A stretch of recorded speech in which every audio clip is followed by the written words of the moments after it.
Hi, welcome back. This is Ed, and here you see San Diego in its glory. Um, for those of you who don't know, I took that picture from the Sheraton Hotel at the airport, San Diego Airport, and we're looking at the waterfront. This is 92101, and you see those green lights at the top of the Westin Hotel, which is just down the street from where I live. In fact, we go there on Monday evenings, 5 o'clock for happy hour. They have a nice bar. And to the right of that is Seaport Village, which is the tourist area, which has the convention center and the Hyatt and the Marriott and Hilton's. And that overlooks Coronado Bay, which is the home port for the U.S. Navy Pacific Fleet. So it's a very busy area here. And San Diego has been experiencing a building boom, all begun in the era of zero interest rates. And so now all the buildings are being opened. Most of them are rentals, high-rise rentals, a few condos, but most of them are rentals, at least at the time being. And most of them are empty. So if you want a place to live, this is a good time to come shopping in San Diego. Okay. Oh, we have Gary Sanger coming on. Have you met Gary? He's a executive recruiter. Yes, Gary and I have had several dialogues. Oh, really happy. Good, good. I like bringing people together. Hello, Gary Sanger. Welcome back. Thank you. Nice to be here. Good morning, all. Yeah, you know Ron Cooper. Mr. Good Cooper, nice morning, to see Gary. you again. Yes, Good to be excellent to back with see you. you. All right, great. So I hope you don't mind me dressing up a little bit, but I thought that I'd up my game a little bit as we get into the new year. Looking Hello, good there, sir. hello, Steven. Greetings, gentlemen. Yeah, well, thank you. Okay, so as far as I know, it's going to be the men's club here, the locker room, and we'll see what happens. There's others who have been invited, but they're out shopping or doing something else. I don't know. Gary Sanger, how goes it for you in the recruiting business, executive search? Well, it's going well. You have to ask both points of view. The clients, we have a lot of uncertainty out there in the world Yeah. with the new administration, and in some, I think folks are saying that's a great opportunity. In many others, it's uncertain. I know we have a couple of major deals that are pending, as in major deals of acquisitions, mergers, and the like. And that uncertainty puts many of those on pause. So that part of it, it's big optimism in terms of what I think is happening overall. And so I would say, short answer, it's good. It's got positive outlook. And the uncertainty, certainly in the tariff world, now that I've learned how to spell it correctly, No, two uh, F's. Yeah. two F's and one R, I know. So that part of it is we got to figure it out. And it's Yeah. really nice to be here. It's been a bit, and it's nice to be with this wonderful group. Thank you very much. Well, before we move on, you recently merged or you hired some guys, a couple of guys. Do I you have want a to couple talk new, about that? yeah, I have a couple new partners. One out of Atlanta, and his name is Jason Fields. He's been in the search business for 25 years. And Scott McKinney, who is transitioning from Atlanta to Nashville to Kansas City, and I think will end up in the Denver area. So two wonderful partners, really super experts in the world of search. And I'm just really proud to have them on the team. Scott McKinney, Jason Fields. So, well, congratulations. I certainly welcome them to join us when you're ready for that. Fantastic. In terms of company public relations expansion, I'm trying to do that for all my clients. Okay, so are you enlarging your portfolio? Are you at the top level? I know you're executive search, but are you doing more placement things? Well, as you know, we're a retained firm by companies as they want to fill out their senior management and executive team. So this is really twofold. it enhances our ability to perform, and it certainly enhances our ability for succession planning. So that I have two gentlemen here in their early mid-50s. I'm not, and so it's a I'm not situation to either. really make that happen. Great. Stephen Howard, thank you for joining us from Phoenix. You're looking younger every day. I'm working on it, Ed. I'm working on it. I know. So, what's happening with the newest book? The news book's doing pretty well. The Human Mindset book really has found me a new audience, quite frankly, because it's outside the business world. It's about how our relationships are with everybody we interact with on a daily or infrequent basis. So it's doing well.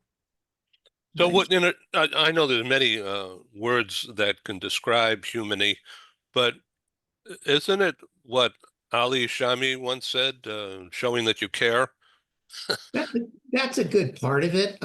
It's really just about, yeah, showing you care, having empathy for other people, but also learning how to respond, not to react to other people. I mean, we're in such a divisive world, and Gary said, talked about how it's the uncertainty out there is people are triggered. People get triggered by anything these days. I mean, I saw two people get in an argument the other day at a Target because one person's shopping cart ran into another person's. And I thought they were going to get in fisticuffs over it. Yeah, yeah. And one person, was stupidly looking at their phone while they're pushing their cart. And I saw the whole thing happen from not from afar, but from a distance. But yeah, I really thought they're going to get into fisticuffs in the middle of Target because they banged shopping carts. So it's a crazy world out there. Wow. So, Ron Cooper, you've gone through a metamorphosis of some kinds. I've been in terms of your websites. I've Well, seen that some of the new images there, the new approach. Would you like to discuss that? well, it's a metamorphosis in the website, which is current. And as Stephen and Gary both alluded that, yes, we're in a world where we can be very divisive if we choose to, but if we choose to look for positive, we'll find it. And I do believe it is a human mindset, and it's involves our emotional intelligence. That's one. And what I'm reflecting on, Ed, without going into great detail and boring, is in an earlier life, I was not very confident at all. I did not have a healthy awareness of myself.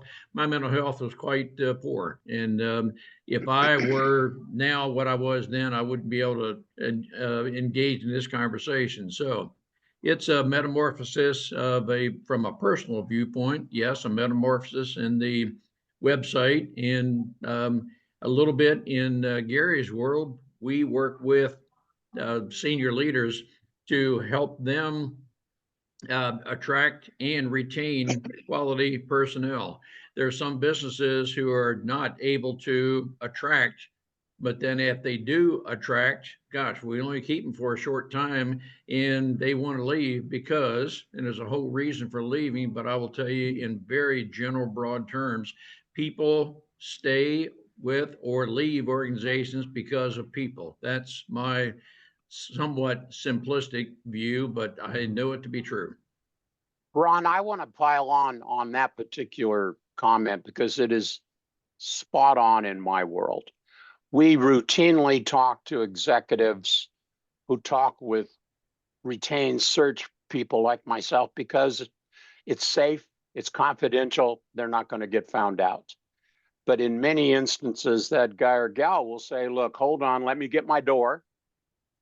And usually the first or second thing out of their mouth as to why they would listen is, I don't like my boss. I don't trust my boss. There's no growth. There's no opportunity here.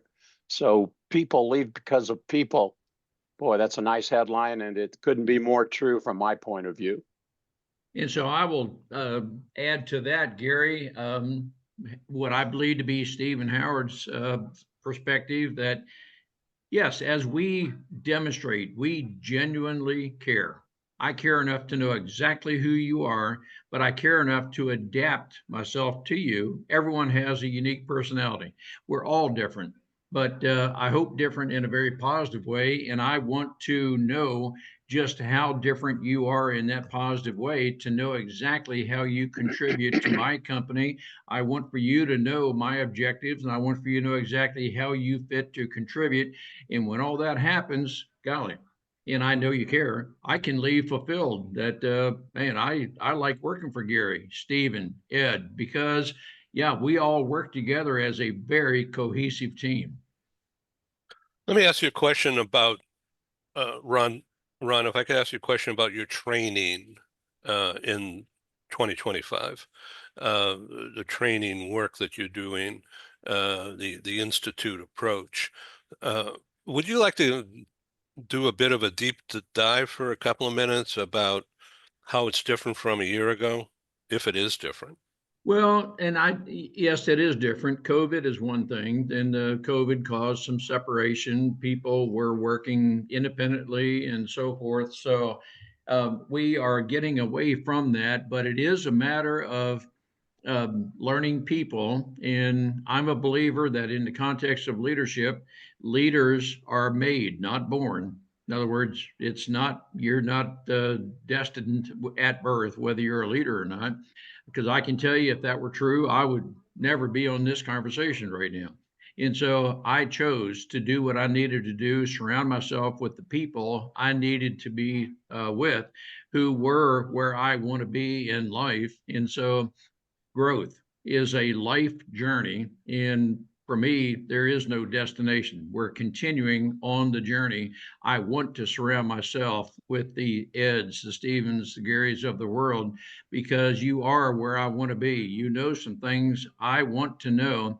And if we choose to collaborate, that is, for me, that collaboration is working to a mutual benefit, that it's not a one-way street, that together we're going to get there. And so, is there something different today that it was a year ago? Well, I hope in one degree, yes. I hope I am better today than I was a year ago.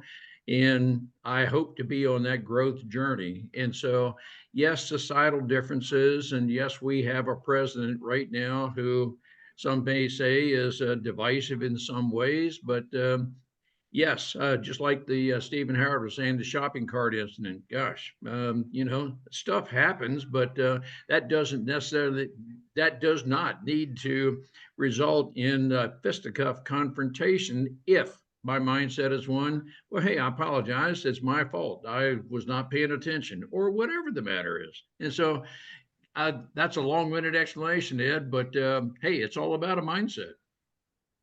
Talking about mindset, Stephen Howard, in writing a book, in coming up with a plan, and very connected to that is public speaking about the topic in the book. This is all almost, and I'm just taking a leap, a mental leap here in my role as moderator here. It gives me license, gives me agency to do that. Isn't it like writing a screenplay or producing a play, where you set out, okay, what do I want to talk about and how am I going to orchestrate this? I imagine so. I've never tried to write a play or a screenplay. I did write some poetry last year for the first time, which is really strange. But my attitude towards both writing and speaking is I start with the audience in mind. And even when I'm writing chapters of a book, I have the same philosophy as I do when I'm preparing a speech, and that is, what do I want the person to think, do, and feel after they read this chapter? And sometimes what I want them to do is just obviously go on to the next chapter. But sometimes, I want them, hopefully I would like them to reflect on what I wrote about, or think about how to implement, or how to inculcate some of the things that I'm writing about. So this think, do, feel is something I teach in my coaching to people. I think it's really important. Every time people I coach, I tell them, even when you go into a meeting, What do you want people to think, do, and feel at the end of that meeting? And that helps you prepare for that meeting and makes meetings more productive. So that's how I approach that. But screenplays and plays, that's not in my wheelhouse, as they say. And So, could I add to yes, that, yes. Stephen? Why in that order? I'm trying to take into that setting, into that audience, think, do, and feel. Is it purposeful in terms of that order? No, it's just the way I've done it over my life. And I guess if I talk to psychologists, they'd say, well, I'm kind of a right brain, rational approach. I'm not highly emotional individual. So I think an emotional individual might go with what I want people to feel, do, and think, perhaps. I don't think the structure is not in that order. It's not sequential, Gary, in my mind. It's just the way I process. It's what helps me. And I don't know about the people I coach if they've changed it or not, but it's like, think of it as a triangle, I think, if you would, Gary, as 3 points that need to be covered, not necessarily sequentially. I think in the leadership, we really have some basics. I've always, and again, I'm a farm kid from Idaho, so I'm pretty basic. I played real hard, I worked real hard. Dad kicked me out of the house and made sure I got an education, and he wanted things better for my brother and me than what they had.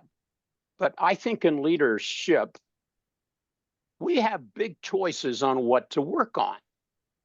In these days, what do you work on? What's a priority?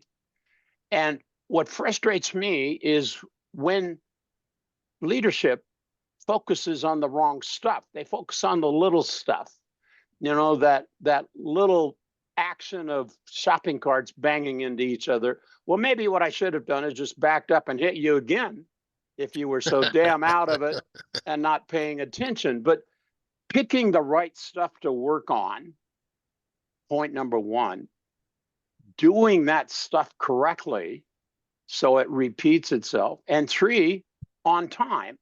So I have that real basic 1, 2, 3, ABC, etc.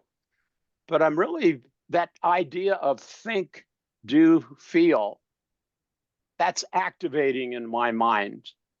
Stephen, I like that. It's giving me a visual that I can picture. And as you take one target and try to speak to that target as your audience, that think, you got to be engaged, because if you're not there, you're not present, you're not fully involved with that conversation, you're probably going to be thinking about the wrong stuff. Ron, how do you take this into action? I mean, you're an old military guy, right? Do I remember you correctly about doing really fast stuff up in the air?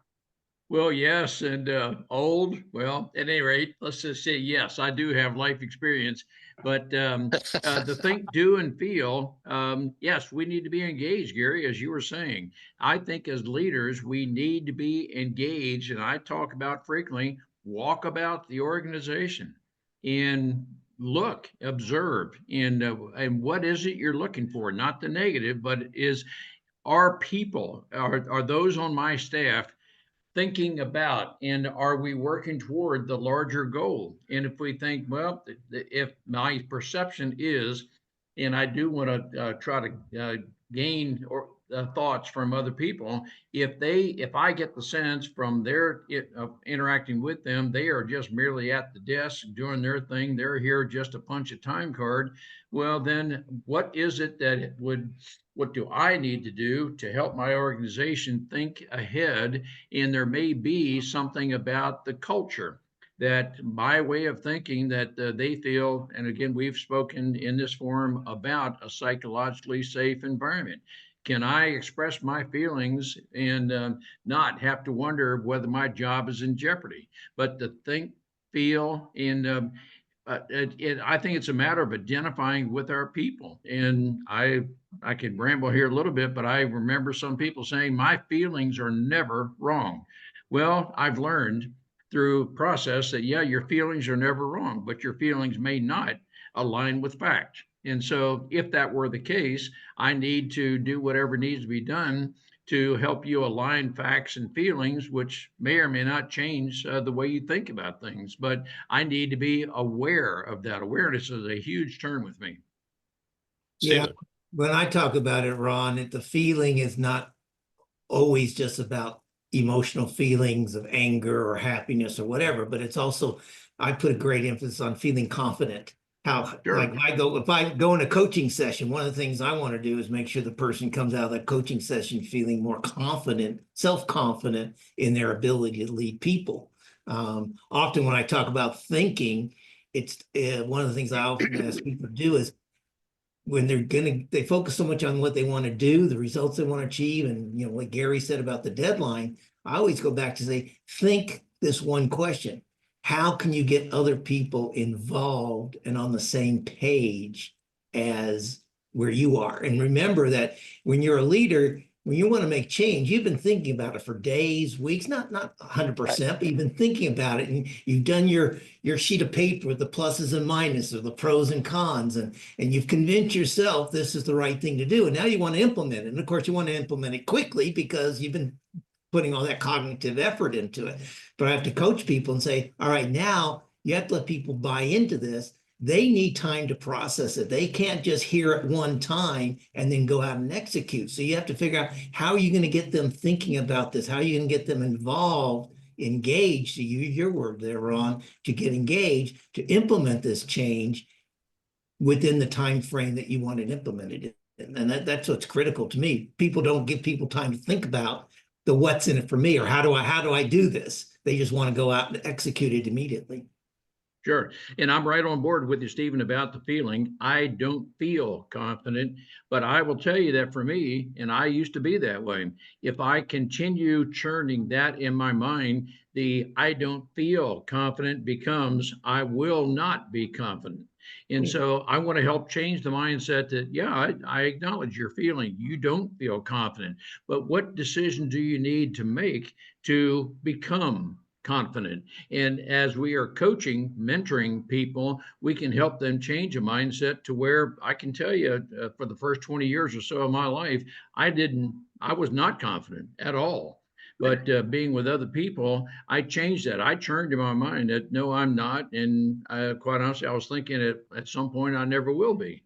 But then I was around positive thinking people, and that has helped me change. So yes, I do want to help a person who chooses to change their mindset to, in the case of confidence, you can become confident if you choose to be. And but it is an action decision that requires action. Ed, I have had the pleasure of being in your company many times. Thank you. And you always exude confidence. How did that become? How did that happen? I'm reversing the question asked part of it here for a second. How'd you build this and make this happen? It's all an act. Fake Actually, it until you But make fake it. it, you make it. that So, answer, quite frankly, is a key power to confidence, the ability to be self-deprecating, to make self-deprecating remarks. That shows confidence, that you can say something about yourself like that. That is a immediate sign that somebody's confident in what they're doing.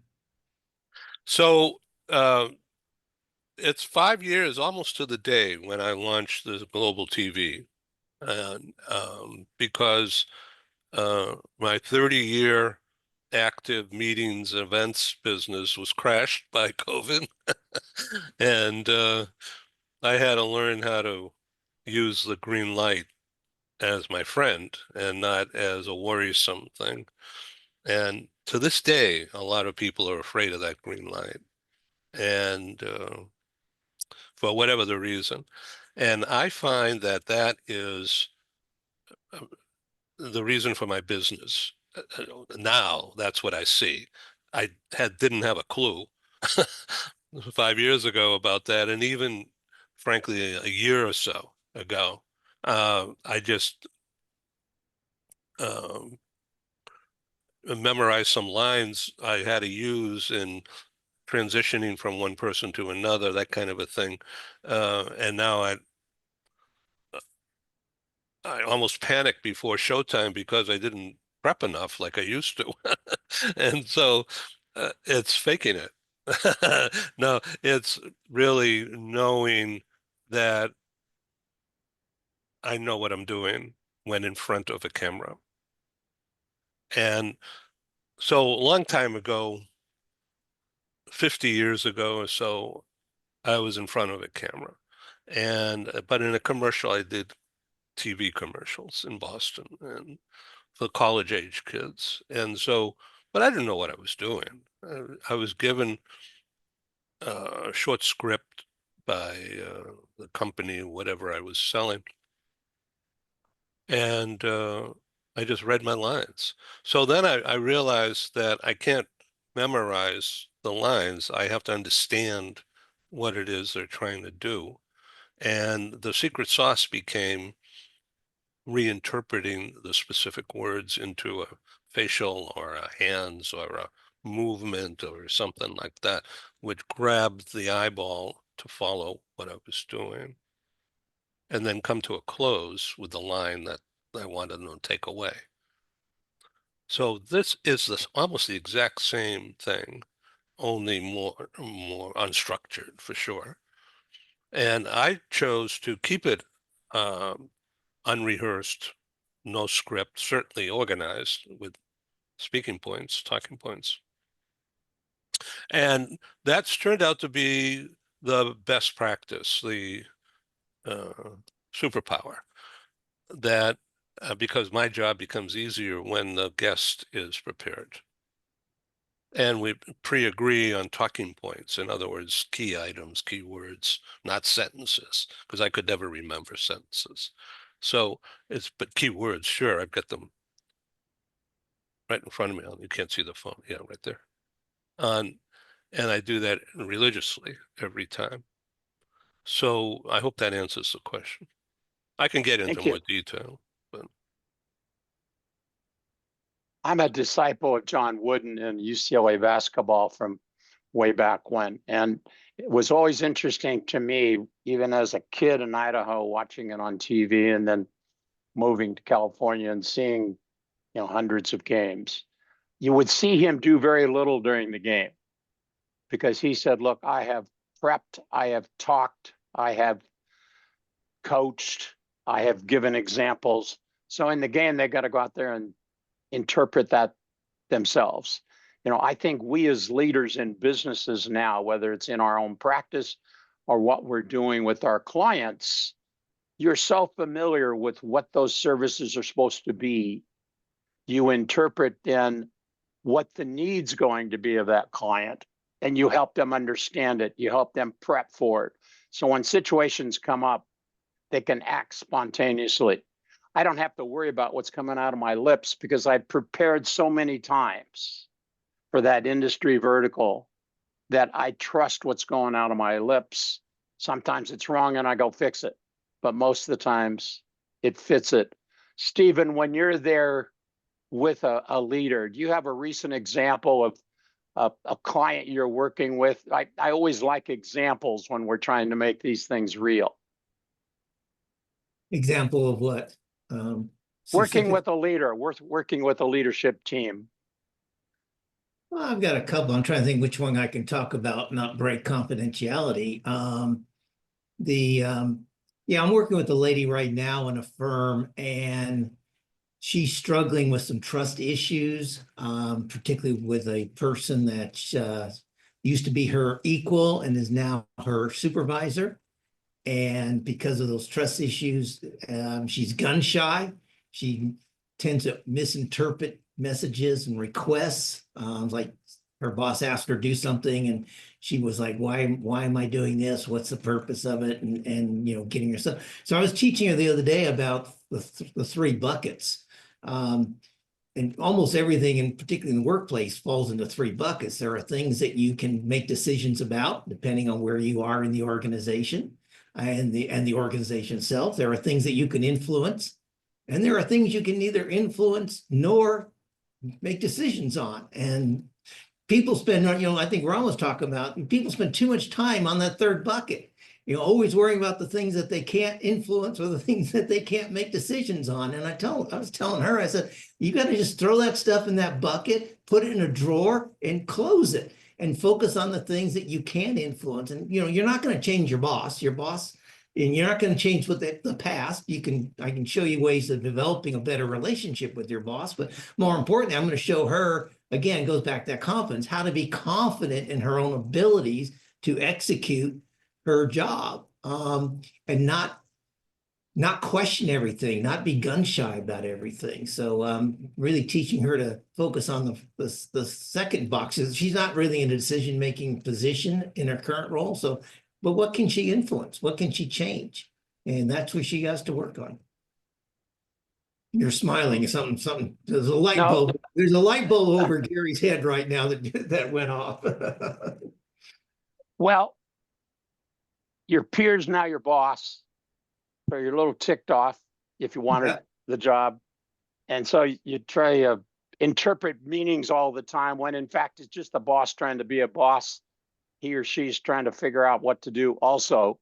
Yeah. And you worry about all that stuff that you don't have any influence on anyway. And so when you're there aligned with what the business is trying to do, that's what we typically try to get done. I'm trying to align with the boss and the business as to what we're trying to get done on behalf of the customer. And if we're not doing stuff for that customer, somebody else is. Absolutely. Ron, what's on your desk? What client can you talk about? Of course, we're not going to break confidences here. No, and trust is a big issue, and I am working with some folks, the clients that are having problems retaining people. That they are losing people because the environment is not right, and just something about. And okay, so that's a very broad term, the environment. Well, what very specifically is it? And trust is one of those big factors. That one of the things I work with clients is creating a culture where we will always speak with each other before we go to social media to say something against each other. That's a culture that I want to help create. And so that requires a lot of courage and confidence, as we've discussed. Do I have the confidence I can confront someone? And I hope I do have the confidence to do that without being argumentative or combative. But that is a part of what I would hope our demeanor can be. Can we confront each other in a very progressive way to discuss? I just have a sense that, without you saying about me, Gary, well, Ron, you're paranoid, and or something of that nature. But we need to be able to freely discuss things so that we together can grow and overcome any misunderstandings that, if left alone, could result in something a little bit worse of what it is. And to me, that trust, which is a very integral part of a cohesive teamwork, all works together. Gary? I always like to make sure the elephant in the room is front and center. What's worse in an executive meeting when the real agenda never gets talked about? And so, for example, we're getting our ass handed to us by XYZ competitor, when in fact the conversations we're full of ourselves because we think we're better than what we are. Somehow or another, somebody in that room, doesn't always have to be the leader, doesn't always have to be the top one, has the brave fortitude. I was going to use another term which wouldn't be very socially acceptable. Bring up the issue. If the margins are going down, if the growth's going down, and we're all going to miss our bonus for that quarter, or we're going to miss our bonuses for the year. That is a uniting trust of a team that said, look, here are the 3 numbers we need to meet to get full bonus. I mean, in any company that has executive teams that are incented, that's usually front and center. So talking about what that is, I always found it with current clients and with past clients, past teams, Now, let's just speak the truth. And if we're in trouble together, rather than picking on one person to take down. I'm going to be leaving shortly. Ed, it's really a pleasure to be here with Ron and with Stephen. I'd grow a beard like that, Stephen, if I could, but mine would be awful. So it's with pleasure I say so long. Good to see you. I'll be with you again soon. Take care. Thank you. Good luck. Bye-bye. So I was going to ask Gary as he's leaving. Um, do you ever not fire people, but do you ever confront people on Zoom, or is it always recommended to do it in person? Ron? I personally want to confront people in person. Now, if Ed, you and I are geographically located, I mean dislocated, I'm on the East Coast, you're on the West Coast. If to meet with you in person is going to cost me something in time, money, and so forth, but so I've got to weigh that, and then if I can talk with you, I feel very certain through Zoom, and I like to definitely have it in real time. Never for me personally, never text or email. I consider that voiceless, faceless. I want to talk to you in real time. And so I do want for you to have the confidence that we can talk. And as Ed was mentioning, if we are in a, let's just call it a board meeting or any kind of a group setting, I know there's some people who are very reserved. They don't feel confident at all to make an idea or an input in public.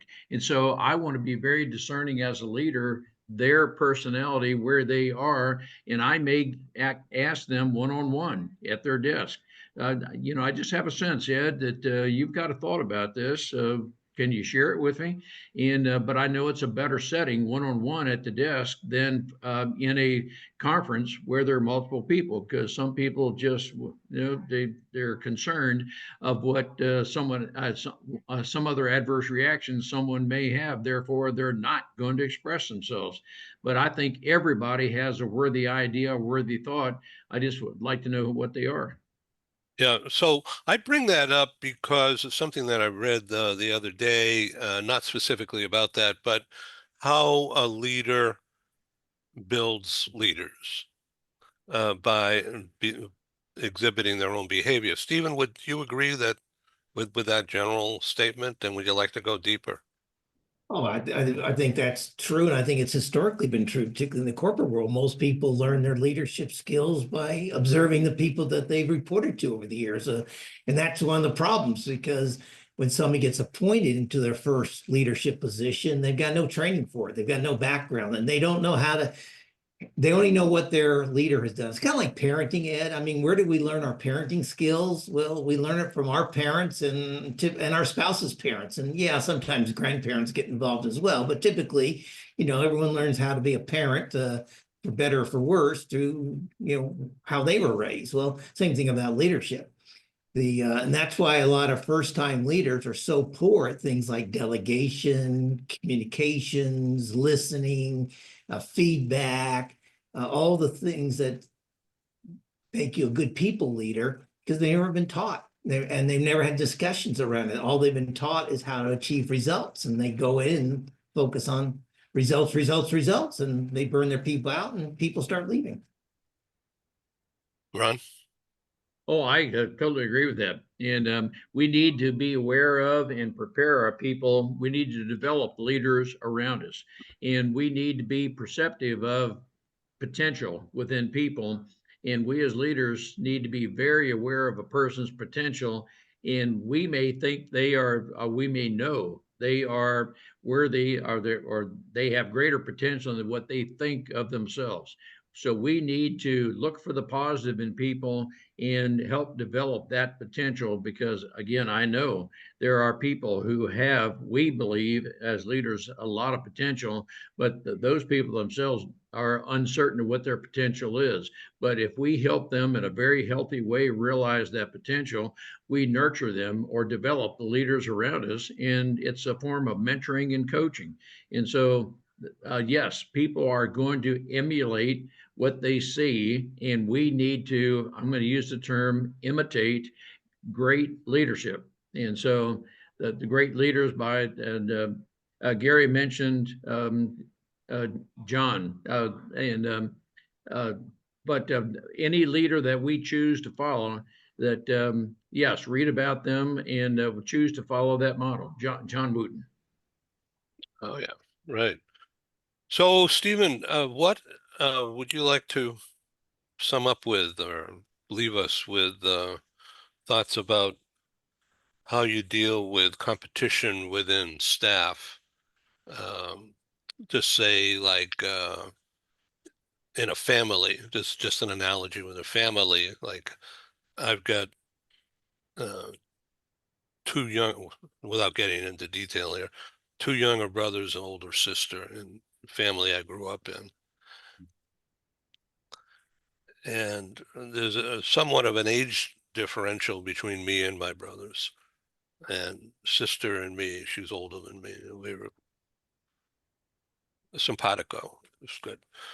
Um, but not with my brothers. And so the same thing happens, I've noticed, and in companies where you have a team and everybody remembers I think everybody remembers their family situation and then transfers some attitudes and beliefs. I'm getting into the weeds here and I don't really want to. Stephen, help me out. Well, yeah, I mean, people do bring their life into the workplace, but where I try to help people is to help them identify the strengths of the individuals on their team. People always looking for the gaps, the weaknesses. Everyone wants to fix other people, and I say, well, let them leverage their strengths to fix those gaps. And most of the time, and I'm going to put at 80+% or more of the issues in the workplace, the conflicts between people boil down to communications. And it boils down to misinterpretation of communication.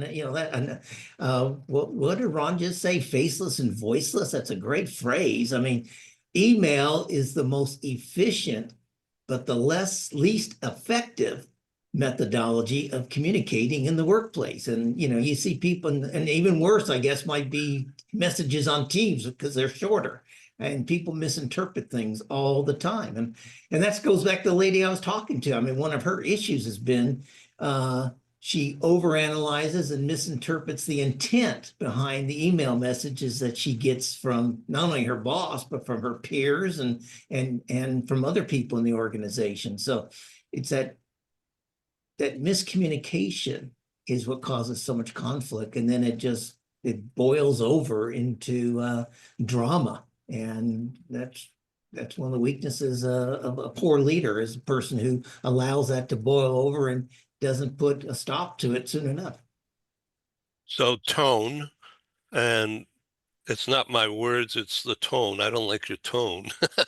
Well, yeah, That sounds like a marriage thing. it's that, but it's also, again, we all bring ourselves into the workplace. So let me give you an example here, Ed. If Ron tells me I need to change something, and I go to him, well, what's the purpose of that? Why do I need to do that? And you see my facial expressions and the negativity and the way my voice rose a little bit. That's a pushback. But if I say the same thing, interesting, Ron, what makes you say that? What makes you think I should do that? Now my head's cocked, I'm more relaxed, I don't have the hunched shoulders necessarily. That's a clarifying question. And that same words, basically, but one, if Ron's in a bad mood or he's pressured or stressed, he might, even if I did the second one with my intention to be clarifying, many bosses take those kind of questions as pushback. And then boom, now we're going to have conflict. Hey, I told you I want you to do this, and this is what we got to do. And they put that manager's hat on, that authoritarian hat on, the directorial hat on, and instead of stepping back and say, oh, wait a second, maybe Stephen's questions, it's legitimate for him. Maybe I don't agree with him, but it's legitimate. Let me help him understand the background, the context of this situation, and why a change is being requested.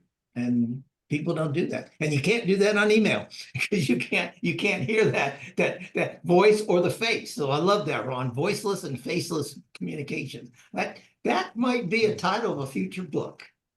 Okay. Now, and I will tell you, Stephen, that a lot of what you're saying is if we as leaders choose to have a culture that we will create, not compete.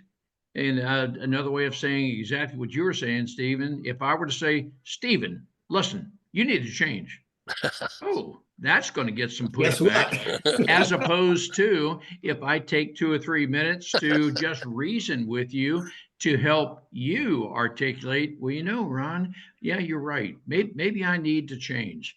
Now, it takes longer to get to that point, but it is a matter of whether I choose to reason with you and help you. If my mindset is I want to help you realize you might need to change. So I'm not here to make you do something, but if you do realize that, you know, yep, you're expressing things to me that maybe I do need to do something.